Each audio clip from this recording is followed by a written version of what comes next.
നേതാവ് Shri V M Sudheeran നമ്മളോടൊപ്പം telephone ലൈനിലുണ്ട്. ശ്രീ വി എം സുധീരൻ, കേരളത്തിന് എന്തു ചോദ്യങ്ങൾക്കും ഉത്തരമായി അല്ലെങ്കിൽ അതിലൊരു വ്യക്തത വരുത്താൻ സാനുമാഷ് ഉണ്ടായിരുന്നു എന്നതാണ് ഇത്രയും കാലത്തിൻ്റെ ഈ നമ്മൾ ജീവിച്ച കാലത്തിൻ്റെ ഏറ്റവും വലിയ പ്രത്യേകത. ആ സാനുമാഷാണ് വിട വാങ്ങുന്നത്. സാനുമാഷയുടെ വേർപാടിൽ വളരെയേറെ ദുഃഖിക്കുകയാണ്. അങ്ങേറ്റം സങ്കടകരമാണത്. കേരളീയ സാമൂഹ്യ രാഷ്ട്രീയ സാംസ്കാരിക മണ്ഡലത്തിൽ സ്ഥിരപ്രതിഷ്ഠ നേടിയ മഹാനുഭാവനായ വ്യക്തിയാണ് അദ്ദേഹം. സാഹിത്യ രംഗത്ത് നിരവധി സംഭാവനകൾ നൽകിയ ശ്രേഷ്ഠ സ്ഥാനത്ത് ഗുരുസ്ഥാനത്ത് നിൽക്കുന്ന ആദരണീയമായ വ്യക്തിത്വമാണ് അദ്ദേഹത്തിൻ്റെത്.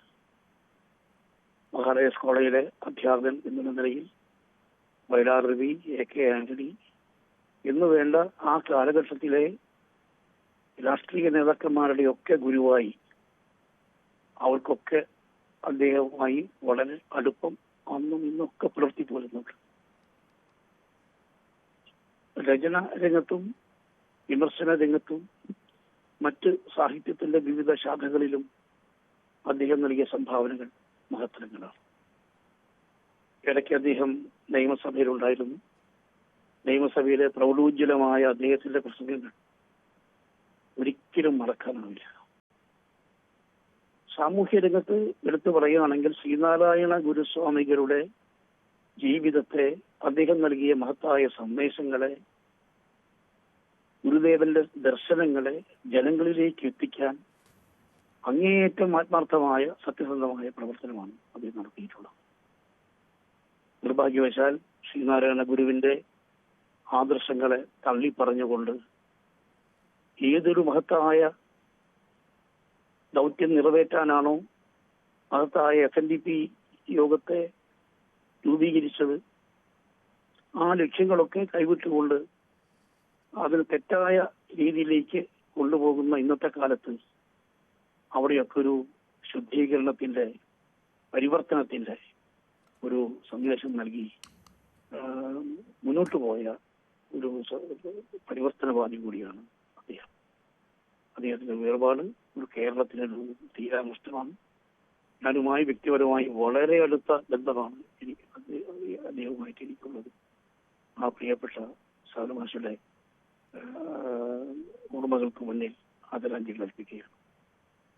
നമ്മളെപ്പോഴും സാനുമാഷെ പറ്റി പറയുമ്പോൾ അദ്ദേഹത്തിന് 99 വയസ്സിലേക്ക് അടുക്കുന്ന പ്രായമാവുമ്പോൾ പോലും അദ്ദേഹം സജീവമായി നമ്മുടെ സാംസ്കാരിക മണ്ഡലത്തിലുണ്ടായിരുന്നു. ഒരു പക്ഷേ വേദികളിൽ കണ്ടില്ലെങ്കിലും അഭിപ്രായം തേടി എല്ലാവരും അങ്ങോട്ടേക്ക് എത്തുമായിരുന്നു, അല്ലെങ്കിൽ സാനുമാഷിൻ്റെ ഒരു ലേഖനം കാണുമായിരുന്നു. അങ്ങനെ ഇത്രയേറെ കർമ്മനിരതമായൊരു ജീവിതം, അദ്ദേഹത്തിൻ്റെ ശിഷ്യവൃന്ദം എന്നൊക്കെ പറയുന്നത് എനിക്കറിയില്ല, കണക്കെടുക്കാൻ കഴിയുമോ? പ്രഗത്ഭരുടെ ഒരു വലിയ നിര തന്നെയുണ്ട്, ശിഷ്യരായി എല്ലാവരും ആദരവോടെ ഒരേപോലെ സാനുമാഷ് എന്ന് വിളിക്കുക. അങ്ങനെയൊക്കെ ജീവിക്കുക എന്ന് പറയുന്നത് തന്നെ ഒരു അസാധ്യമെന്ന് തോന്നുന്ന ഒരു ജീവിതം അല്ലേ? തീർച്ചയായും അദ്ദേഹം യഥാർത്ഥത്തിൽ കേരളത്തെ സംബന്ധിച്ചിടത്തോളം ഒരു തിരുത്തൽ ശക്തിയാണ്. രാഷ്ട്രീയ സാമൂഹ്യ സാംസ്കാരിക രംഗത്ത് എവിടെയൊക്കെ ദിശാബോധം നഷ്ടപ്പെട്ട പ്രവർത്തനങ്ങളിൽ ആളുകൾ ഏർപ്പെടുന്നുണ്ടോ അവിടെയൊക്കെ അദ്ദേഹത്തിന്റെ വിമർശനങ്ങളും നിർദ്ദേശങ്ങളും കടന്നു വരാറുണ്ട്. ഏതായാലും അദ്ദേഹത്തിന്റെ വേർപാട് നമുക്കൊരു വലിയ നഷ്ടമാണ്, അപരിഹാര്യമായ നഷ്ടമാണ്. വളരെ നന്ദി ശ്രീ വി എം സുധീരൻ. ഇപ്പോൾ സാമൂഹ്യ പ്രവർത്തകൻ ശ്രീ CR നീലകണ്ഠൻ കൂടി ടെലിഫോൺ ലൈനിൽ. ശ്രീ CR നീലകണ്ഠൻ, സാനുമാഷ് ഉണ്ട് എന്നതൊരു ധൈര്യമായിരുന്നു, തിരുത്താൻ, അഭിപ്രായം പറയാൻ. അദ്ദേഹം മുഖം നോക്കാതെ ആ ഒരു ദൗത്യം നിർവഹിക്കുകയും ചെയ്തിരുന്നു. അത് സാഹിത്യത്തിലായാലും സാംസ്കാരിക ജീവിതത്തിലായാലും ഒക്കെ അദ്ദേഹത്തിൻ്റെ അഭിപ്രായം എന്നും അദ്ദേഹം ഉറച്ച ശബ്ദത്തിൽ തന്നെ പറഞ്ഞ ഒരാളാണ്. ആ ഒരു സാന്നിധ്യം ഇല്ലാതാവുമ്പോൾ നമുക്ക് നഷ്ടമാവുന്നത് എന്താണ്?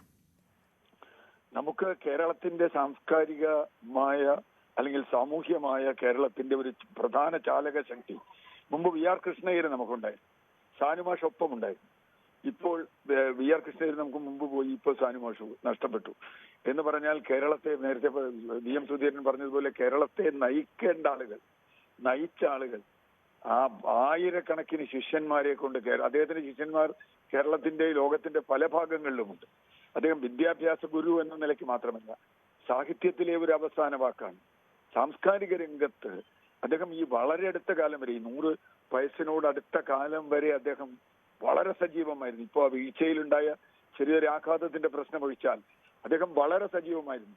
ഞങ്ങളൊക്കെ വളരെ വളരെ വലിയ സൗഹൃദമായിരുന്നു. എനിക്ക് വ്യക്തിപരമായി കുടുംബപരമായി തന്നെ സൗഹൃദമുണ്ട്. അദ്ദേഹം എപ്പോൾ കണ്ടാലും എൻ്റെ മക്കളുടെ പേരെടുത്ത് ചോദിക്കും. എന്നുവെച്ചാൽ അദ്ദേഹത്തിന് ആളുകളുമായി അങ്ങനെ ഒരു ബന്ധമുണ്ട്. ഈ അടുത്ത കാലത്ത് വരെയുള്ള പരിപാടികളിൽ ഞാൻ അദ്ദേഹത്തെ വെച്ച് പങ്കെടുത്തിരുന്നു. നമുക്ക് ഏത് കാര്യവും അദ്ദേഹത്തോട് പോയി സംസാരിക്കാം. ഇത്ര വിനയത്തോടുകൂടി, ഇത്ര വലിയൊരു ഗിരിശൃംഗത്തിന് തുല്യമായ അദ്ദേഹം വളരെ വിനയത്തോടുകൂടി നമ്മളോട് സംസാരിക്കുമ്പോൾ, എന്നാൽ അദ്ദേഹം വളരെ ഷാർപ്പുമായിരുന്നു.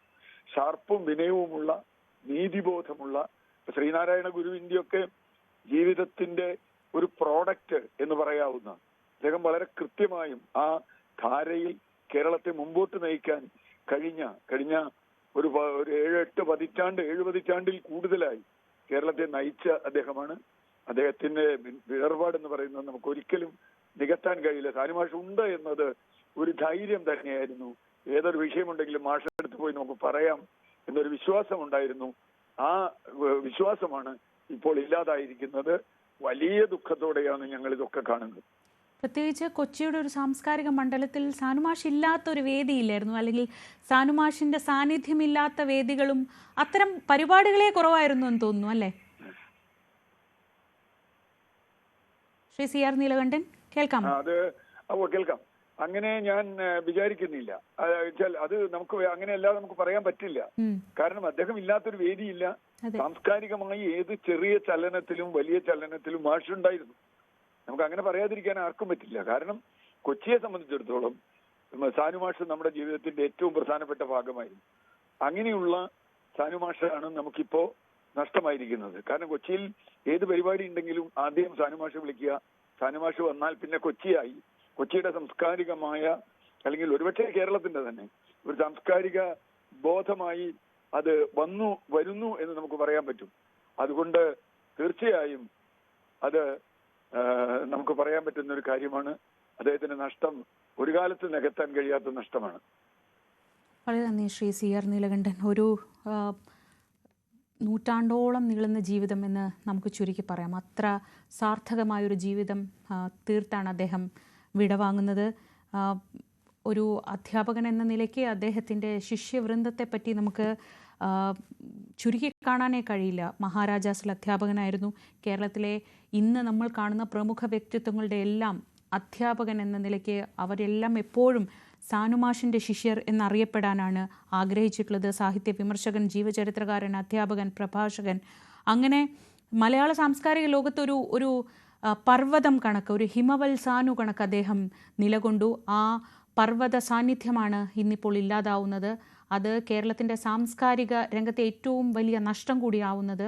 അദ്ദേഹത്തിൻ്റെ സാന്നിധ്യം എല്ലായിടത്തും ഉണ്ടായിരുന്നു, എപ്പോഴും ഉണ്ടായിരുന്നു. അഭിപ്രായങ്ങൾ ഉറക്കെ പറഞ്ഞുകൊണ്ട് അദ്ദേഹം സാനുമാഷ് ഒരു വശത്ത് നിന്നിരുന്നു ഏത് വിഷയത്തിലായാലും. അത് കഴിഞ്ഞ കുറച്ച് നാളുകൾക്ക് മുമ്പാണ് അദ്ദേഹം, കുറച്ച് ദിവസങ്ങൾക്ക് മുൻപ് വീണ് പരിക്കേറ്റതിനെ തുടർന്ന് ശസ്ത്രക്രിയയ്ക്ക് വിധേയനായത്. അതുവരെയും അദ്ദേഹം സജീവമായി തന്നെ, പ്രായത്തിൻ്റെ യാതൊരു പ്രശ്നങ്ങളുമില്ലാതെ അദ്ദേഹം പ്രായാധിക്യത്തെ തുടർന്ന് യാത്രകളൊക്കെ കുറച്ചിരുന്നെങ്കിൽ പോലും അദ്ദേഹത്തിൻ്റെ സാന്നിധ്യം അവിടെ ഉണ്ടായിരുന്നു.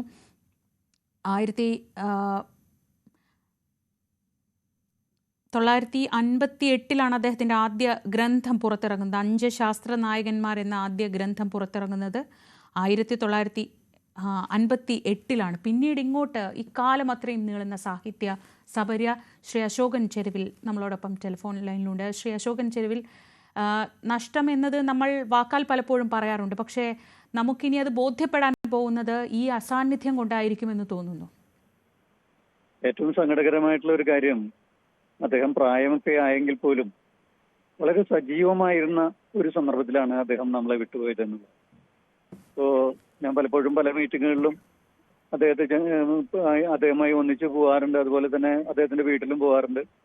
അപ്പോൾ ആ സന്ദർഭങ്ങളിലൊക്കെ തന്നെ നമുക്കൊക്കെ പ്രതീക്ഷിക്കാൻ കഴിയുന്നതിനേക്കാൾ വലുതായിട്ട് ഇത്രയും പ്രായത്തിന്റെ ആ ഒരു കണക്കെടുക്കുകയാണെങ്കിൽ അദ്ദേഹം വളരെ പ്രായത്തിൽ നിൽക്കുകയാണ്. പക്ഷെ നമ്മളെ പോലുള്ള അദ്ദേഹത്തെക്കാൾ കൂടുതൽ പ്രായം കുറഞ്ഞ ആൾക്കാരെയൊക്കെ അതിലംഘിക്കുന്ന വിധത്തിലുള്ള ഒരു വിചാരധാര അദ്ദേഹം എപ്പോഴും പുലർത്തിയിരുന്നു.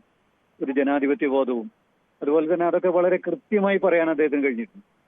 ആ സന്ദർഭത്തിൽ അവസാന കാലഘട്ടങ്ങളിൽ അദ്ദേഹത്തിനുണ്ടായിരുന്ന ഒരു ചെറിയ പരിമിതി അദ്ദേഹത്തിന് വേണ്ടത്ര രീതിയിൽ വായിക്കാൻ കഴിഞ്ഞിരുന്നില്ല എന്നുള്ളത് മാത്രമാണ്. എന്നാലും അദ്ദേഹം വായിച്ച് കേൾക്കുമായിരുന്നു എന്നാണ് ഞാൻ വിചാരിക്കുന്നത്. പ്രസംഗവേദിയിൽ അദ്ദേഹത്തെ ചിലപ്പോൾ ഒന്ന് കൈപിടിച്ച് കൊണ്ടുപോയി നിർത്തി കഴിഞ്ഞാൽ പിന്നെ അദ്ദേഹത്തിന്റെ ആ